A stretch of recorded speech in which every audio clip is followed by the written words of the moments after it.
We have a house up in the mountains that we all practice at. And it's just like this big 5-bedroom soundproof place that we just make noise in like till the early dawn.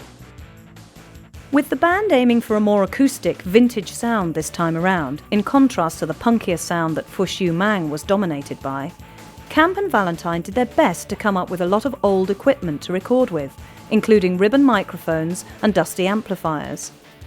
Camp even played the bulk of his guitar parts on an instrument that had been built in 1964 that he had once bought at a used music store while Smash Mouth was on the road. As they embarked on recording the new album, they all made their expectations very clear. Harwell wanted it to be everything you hoped for from other records you bought but didn't get. He wanted to go in this new direction and raise the bar for themselves, professionally speaking. Harwell decided that as long as Smash Mouth continued to live by a phrase that Coleman had come up with, fun and sun, and their music reflected that, things would be fine. Yes, this meant having to mature somewhat, but more importantly, keep having fun. Camp wanted the new record to be music for everybody, not just moshers or punk rockers. A lot of the songs had been written on the road, and after playing taxing punk tunes like Flow and Nervous in the Alley night after night, he was writing songs that were much more paced and spread out. Though he enjoyed playing the faster songs, too many road dates and too many nights of partying were wearing on all the members of the band, a fact that would later be documented in song. According to Camp, while he was writing the album, he wasn't worried about the record not being a huge hit, like their debut offering had been.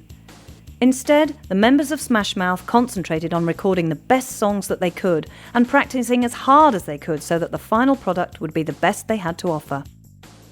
Though it took the band until the beginning of 1999 to finish their second album, which they called Astro Lounge, the completed product had 15 full-length songs, and they even had 5 fully finished tracks that they had to leave off the album. They did, however, manage to include their cover version of Can't Get Enough of You Baby that had originally been on the Can't Hardly Wait soundtrack. Astro Lounge took a dramatic turn away from Smash Mouth's punk rock upbringings. Instead of the pulsating rhythm guitars and the rat-a-tat ridiculously fast drum parts, Astro Lounge was built around equal parts sunshine and good times. Most songs featured loose, loping drum beats and syncopated guitar and bass lines. And on top of it all was Harwell's irresistibly melodic, deep-throated voice. The album featured a variety of styles, but the songs all had elements that by now define Smash Mouth. The song Radio, for instance, had a synthesized tone to it reminiscent of the radio hits of the 80s the band had grown up listening to, while it dealt with the band's love-hate relationship with radio stations around the world. Before they were popular, Smash Mouth had had trouble getting airplay. Once they finally broke through, however, every station wanted to talk to them, and this was the band's way of pointing out the inequality of it all. Digging Your Scene was also a love-hate tale, but this time with a more personal twist. Camp wrote the song in response to several failed relationships he'd had where things had quickly gone wrong.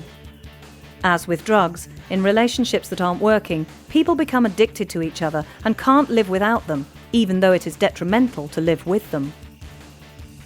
Not every song was so negative, though. I Just Wanna See was about when the band would take breaks from the grind of touring and promoting their music and retreat to a house they owned up in the mountains. There, Camp would retreat to a deck that overlooked rolling hills and miles of blue sky. It was really a stop and smell the roses wake-up call to the hyper-occupied kids of the 90s.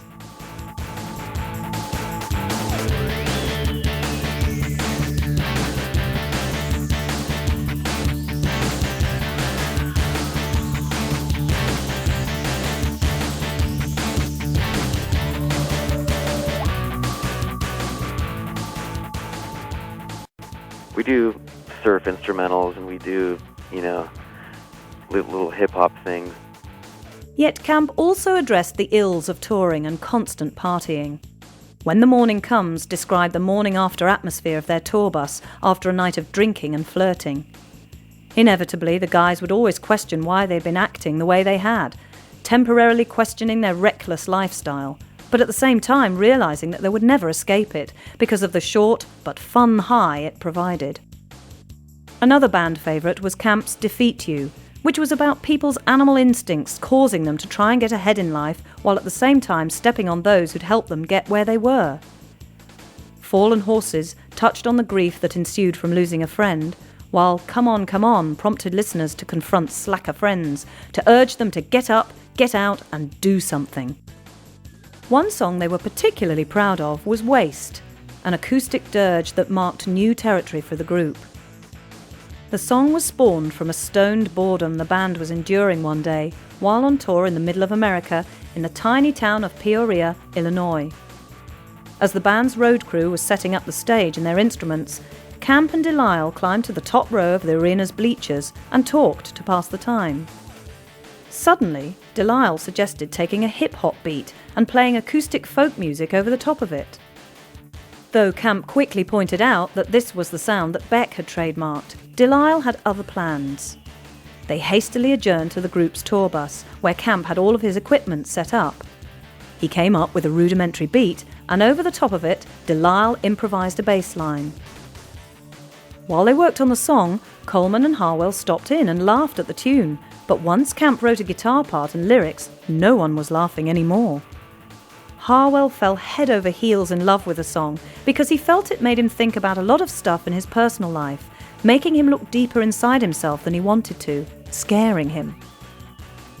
And though Smash Mouth had never really dealt with songs of personal revelation in the past, it was exactly the kind of growing up they would have to do so that they could be taken more seriously as a band. Before the new album was released, the group were confident that the first single they released would be their biggest hit yet. The track All Star, that encourages listeners that they are quite capable of achieving anything they put their minds to, was the song.